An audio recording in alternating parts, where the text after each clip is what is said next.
Apa sih curhatannya sound designer tuh biasanya apa? Mixing itu bisa sampai 1 minggu mungkin. Jadi idealnya dalam satu film itu kita dikasih waktu 1 bulan sampai 2 bulan. Tapi kebanyakan terjadi cuma 2 minggu, 1 minggu gitu. Bahkan gue pernah 4 hari kok.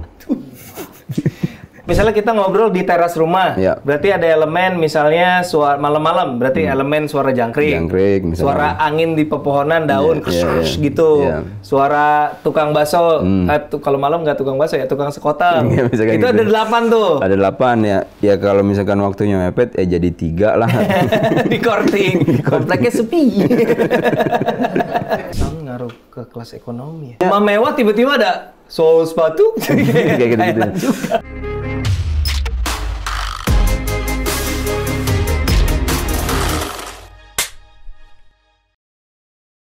Jadi tugas kita adalah meng-create room-nya, impulse response-nya.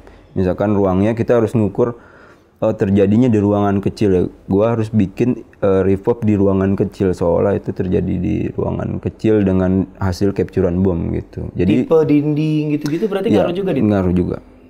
Ngaruh juga. Jadi basic pengetahuannya harus sampai sana. Nah tadi kan lu bilang tuh dialog editing memilih opsi terbaik gitu ya dari sekian take gitu. Berarti bisa jadi dialog yang dipasang itu bukan dari take dari gambar yang sama ya take-nya. Ya, Beda take bisa ya? Bisa dari slate line. Slate line ya. Slate line. Misalkan gua akhirnya memakai slate line, misalkan harus ADR di slate, misalkan satu. Nah, apa ini? Gitu. Sabar.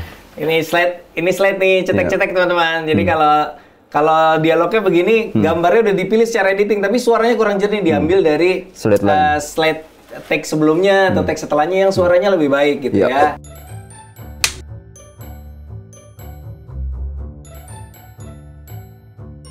ADR itu singkatan dari Automatic Dialogue Replacement. alias dubbing. Dubbing itu lebih ke suli suara kok. Jadi mengulang, misalkan kayak film luar gitu disuli suara ke bahasa Indonesia. Itu baru dubbing. Berarti kita selama ini salah. Salah. Ya. Jadi kalau Di film namanya ADR. ADR ya, ADR. iya orang gampang ya kan ya. Talent ini nih suruh calling dubbing dulu gitu. Kadang-kadang gampang gitu. ADR ya, Iya. Automatic Dialogue Replacement. Automatic Dialogue Replacement. Jadi kalau suaranya di sound lapangan kurang jernih optimal, atau ada motor atau ada distorsi suara lain, di take ulang di studio. Yes. Oke. Dan teknik ADR juga gua rasa sulit kok, karena kenapa? Bener banget. Gini, selain kita harus menjaga emosi, yang kedua juga kita di soundpost juga harus menjaga sisi teknisnya. Betul. Misalkan nggak mungkin misalkan di lapangan pakai jenis shotgun, kemudian diganti pakai mic kayak gini, ya udah nggak match gitu. Akhirnya gua lebih sering konteks sound recordisnya, mic yang lu pakai apa, kemudian gua pinjem gitu. Jadi itu solusi simple yang gue belajar dari Adit teman-teman. Kalau mau nyamain suara ADR sama suara lapangan, mic-nya harus dipinjam biar sama itu. Iya. Hardware perekamnya harus sama ya, Dit. Kalau mau ngejar sama karena setiap mic polar pattern-nya kan beda-beda. Jadi hal itu lebih banyak gua discuss ke sound recordist, mic yang lo pakai apa di D sekian. Misalkan dia pakai dua mic yang berbeda, misalkan let's say tipe mic A dan mic B gitu. Di D sekian lo pakai apa gitu. Tapi di dia ada datanya tuh, slate sekian tuh mic-nya ini gitu ya. Jadi sebisa mungkin gua menjaga teknisnya untuk emosi, untuk ini gua serahin ke director gitu. Iya itu sih gue pengalaman gue ngedirect ADR juga susah loh. ADR tuh ngedirect beradegan. Lo bayangin teman-teman ya, beradegan emosional di set dengan lawan main aja susah, apalagi lo di studio cuman lihat TV gitu. Emang berat banget sih. Jadi challenge-nya selain menyamakan tone suaranya itu juga menyamakan emosinya ya. Emosinya. Justru gue bilang part terberatnya di ADR karena harus mengulang kejadian yang sama gitu. Apalagi kayak pemain yang filmnya banyak. Jadi kadang-kadang kebawa di film sebelumnya gitu-gitu emosinya, atau cara dia harus berdialog kayak gitu-gitu. Atau dia ADR film ini di tengah-tengah syuting film lain gitu tuh kan sering gitu kan. Sering. Karakternya kebawa ya. Karakternya kebawa. Susah juga ya. Tapi dialog editing itu biasanya ya tadi makan waktu berapa lama dialog editing ini, Dit? Idealnya kalau untuk durasi 100, 110 sampai 90 itu dialog editingnya 2 minggu. Jadi minggu tuh editing iya, belum jadi, masuk ke mixing sama iya, mixing besar belum. Iya, ya? belum. Dialog editing. Editing. Kenapa?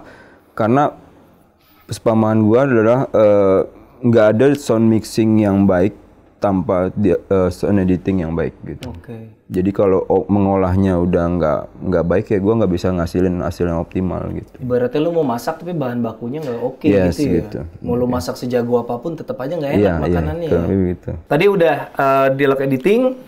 Setelah itu tadi berjalan beriringan kan dengan yang tadi ada sambil paralel mungkin udah ada Foley juga proses segala macam. Lalu masuk ke mixing. Masuk ke mixing. Nah, berapa lama tuh mixing? Mixing itu bisa sampai 1 minggu mungkin. Jadi idealnya dalam satu film itu kita dikasih waktu 1 bulan sampai 2 bulan. 1 sampai Ideal 2 bulan. 1 sampai 2 bulan untuk satu project. Oke. Tapi kebanyakan terjadi cuma 2 minggu, 1 minggu gitu. Bahkan gue pernah 4 hari kok. Mungkin sekarang bisa pakai AI ya. Hey ChatGPT, tolong mixingin. Pernah waktu itu 4 hari, akhirnya kan banyak proses yang kita lewatin. Tapi kita juga nggak, ya jangan sampai ada kesalahan gitu. Apa yang lu korbanin kalau terpakai gitu?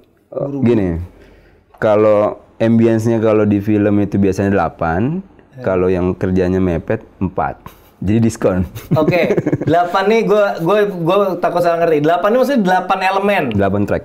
8 track. Ya. Ya misalnya kita ngobrol di teras rumah. Ya. Berarti ada elemen misalnya suara malam-malam, berarti elemen suara jangkrik. Jangkrik misalnya. Suara angin di pepohonan daun gitu. Iya. Suara tukang bakso. Kalau malam nggak tukang bakso ya tukang sekotang. Iya, misalkan itu gitu. ada 8 tuh. Ada 8 ya. Ya kalau misalkan waktunya mepet ya jadi 3 lah. Di korting. Kompleknya sepi. Oke, ya, tapi mau nggak mau ya, karena harus prioritize ya. Ya. Oke. Mixing tuh ngapain sebenarnya? Mixing itu kalau di gua proses akhir. Jadi misalkan kayak Foley tadi, gue bikin simulasi ruangnya, terus si dialog juga gue bikin simulasi ruang dan jadi panning-panningnya itu terjadinya di mixing nih ya? Terjadinya di mixing. Misalkan objek ini harusnya berada di belakang kah, datang dari belakang menuju ke kanan, terus stop di kiri kayak gitu-gitulah. Proses seperti itu. Ya termasuk kayak dialognya itu misalkan terdengar terlalu dekat, terus gue bikinnya jadi seolah nggak deket lagi kayak gitu-gitu. Nah, nih menarik nih. Gue punya satu pengalaman perdebatan gitu ya, karena gue juga pengalaman gue belum banyak lah. Jadi gue juga sebenarnya pengen nanya sama lo. Misalnya ada adegan ya, katakanlah di sebuah ruangan seperti ini, ada kamera master, kita dapat two shot, tapi terus ada close up, beda nggak mixing dialognya? Harus beda. Harus beda. Harus beda. Jadi dari jarak yang tapi bukan volumenya yang beda kan? Bukan dB-nya yang beda kan? Selain volume harus berbeda juga si reverbnya nggak boleh terlalu banyak ketika close up.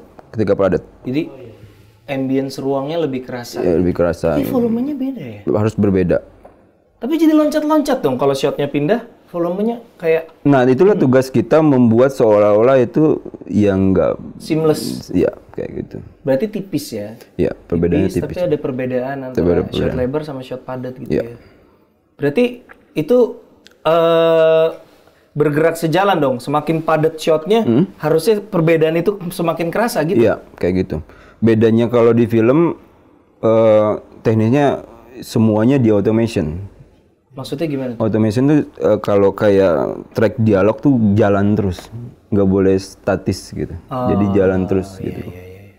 Iya. Makanya si mixernya suka gerak-gerak sendiri. Iya, gerak-gerak sendiri karena memang kebutuhannya untuk itu gitu. Setelah mixing tuh ada namanya mastering atau belum nyampe ke situ? Setelah mixing kita invite director dan produser untuk review. Kemudian kalau memang tidak ada kendala, ya semua notes dari produser dan director kita kerjain di saat yang bersamaan. Kemudian setelah itu ada proses tes di CP, kita tes di bioskop film yang sudah kita kerjakan. Kemudian kalau memang ada kita harus balik untuk mengerjakan revisi setelah di CP, ya kita balik gitu kayak gitu. Ya, di CP itu gue lupa sih katanya digital copy. Digital Copy package kalau nggak salah. Iya. Nanti di sini ada nih, nanti produsernya taruh di sini. DCP itu adalah master file untuk diputar di bioskop, teman-teman. Jadi kalau biasanya kita setelah editing beres, kita burn satu DCP untuk preview di dalam bioskop. Karena kadang-kadang ngerasain di studio atau di TV gitu ya, pasti beda sama nonton di bioskop langsung. Gitu. Jadi kalau setelah DCP ada koreksi, balik lagi ke mixing.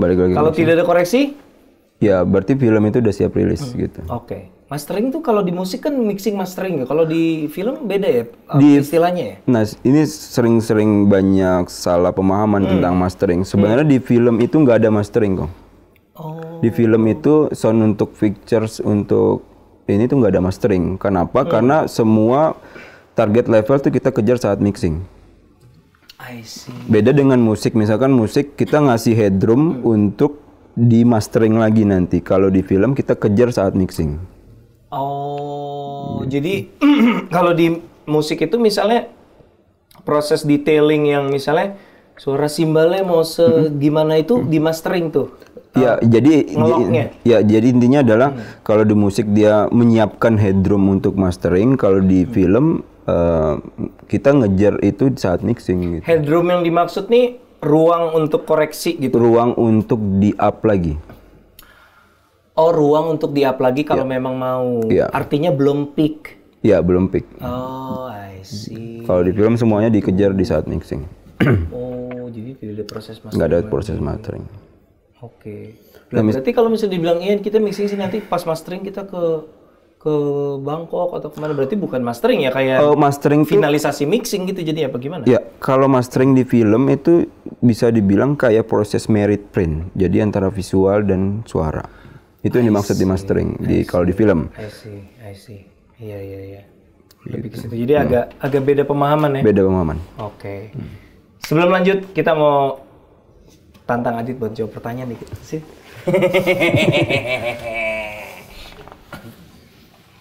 Grogi, Dit? Enggak. Coba diambil satu dulu. Oke. Dibaca. Apa tuh? Kalau lo bisa mengulang waktu, apa hal yang ingin lo pelajari saat itu yang nggak lo punya sekarang? Kalau bisa mengulang waktu, wah, berat. apa yang pengen lo pelajarin yang lo nggak punya sekarang? Menarik pertanyaannya. Pengen apa lo, dia? Kalau gue ditanya gitu, gue pengen belajar investasi Bitcoin sih. Iya nggak sih? 10 tahun lalu beli Bitcoin kita. Iya, apa ya? Mungkin gue pengen nyelesain kuliah kali ya. Gila, putus sekolah aja sukses begini ya, apalagi kuliah. Dulu lu kuliah apa, Dit? Gue ngambil psikolog dulu. Oh, psikologi. Di Makassar dulu, gue kuliah di sana. Kuliah di Makassar, tapi nggak tuntas. Nggak tuntas karena gue harus memilih bekerja gitu. Oke. Ya nggak boleh ditiru juga sih. Iya kan, tuntutan ketika itu kan bukan masalah, bukan contoh yang buruk, emang tuntutan keadaan ketika itu kan. Jadi kalau ada kesempatan lu pengen kuliah lagi ya? Pengen kuliah lagi. Lu kenapa ngambil psikologi? Kaget juga gue nih psikologi. Psikologi mungkin karena menarik kali ya. Di tempat gua berasal kok, di daerah gua tuh. Di mana sih? Gua dari Sumbawa. Sumbawa. Bahkan kalau rollback sedikit, kayak ke film itu gua nggak ada angan ke sana kok. Kenapa? Sama sih. Nggak kepikiran ya. Karena di sana pun sampai hari ini nggak ada bioskop. Di Sumbawa belum nggak ada bioskop. Jadi ketika lo nonton film Indonesia itu ya pas hari-hari besar aja, kayak Lebaran, terus Tahun Baru. Di TV maksudnya? Iya, di TV. Bioskop terdekat harus ke? Ke Lombok. Jadi lo harus nyebrang 1 kali. Ferry? Yes. Wah, gila ya. Jadi kalau angan buat masuk di film kayaknya enggak deh. Bioskop aja nggak ada, baru-baru mikirin film ya. Iya. Atau lagi, Dit? Jadi ayo sekolah dari pesan dari Adit. Kalau bisa selesaikan kuliahmu nanti ada penyesalan di kemudian hari. Baca, Dit. Siapa orang yang paling lo kagumi, kenapa gitu? Ini di profesi atau apa kok? Bebas deh. Ya? Bebas deh. Kalau di profesi gue ada satu orang yang gue kagumin yang ngerjain Saving Private Ryan. Namanya Richard Himes. Dia berawal karirnya dari T-Boy. Jadi yang T-Boy itu kayak orang yang nganterin minuman untuk editor kayak macam kayak gitu. Dan dia sekarang yang ngerjain film-film besar, Jurassic Park. Wah, terus serius lu sound designer sekarang? Sound designer. Richard Himes. Ini mungkin keluar nih videonya di sini. Richard Himes. Jadi Ya gue baca ininya, gue benar-benar kayak terinspirasi dari dia gitu, dari apa yang dia lakukan di masa lalu, kemudian apa yang dia capai sekarang. berarti dia benar-benar ngerangkak dari bawah banget. Kalau boleh tahu gimana tuh ceritanya dari bawa-bawain minum bisa jadi sound designer tuh step-stepnya gimana tuh? Ya karena mungkin dia sering melihat hal itu gitu, ya di repeat day by day gitu kan. Ya mungkin jadi terinspirasi untuk ngelakuin itu gitu. Kayak gitu. Jadi lo inspirasinya dia karena suatu saat lo pengen berkarir di Hollywood. Ya. Oke, thank you, Dit. Thank you. Terima kasih. Saya oper lagi fishbowl-nya.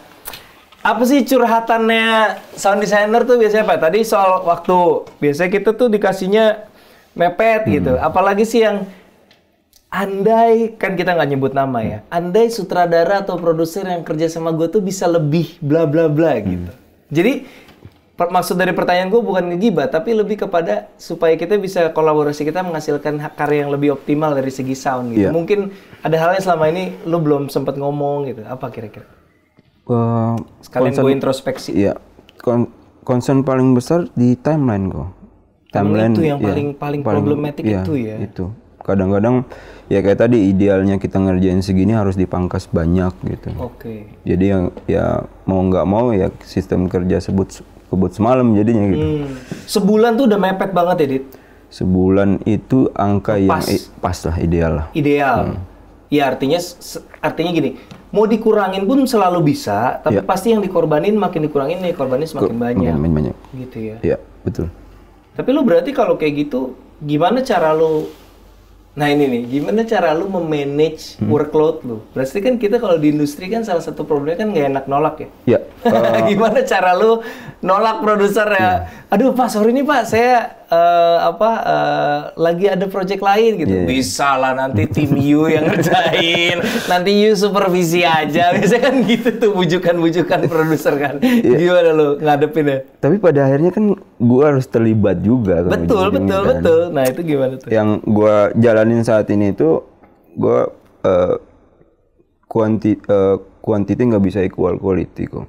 Quantity tidak bisa equal quality. Artinya ya, karena semakin banyak kuantitinya, quality semakin turun. Gua nggak bisa menjaga itu, bukan berarti makin turun karena jumlah orangnya yang sedikit. Ya kalau lu nggak bisa jaga kan makin turun, Dit. Ya maka dari itu ya gua memilih untuk setiap project gua cuma memilih untuk misalkan 2 1 bulan atau 3 1 bulan. Gimana nolaknya tapi?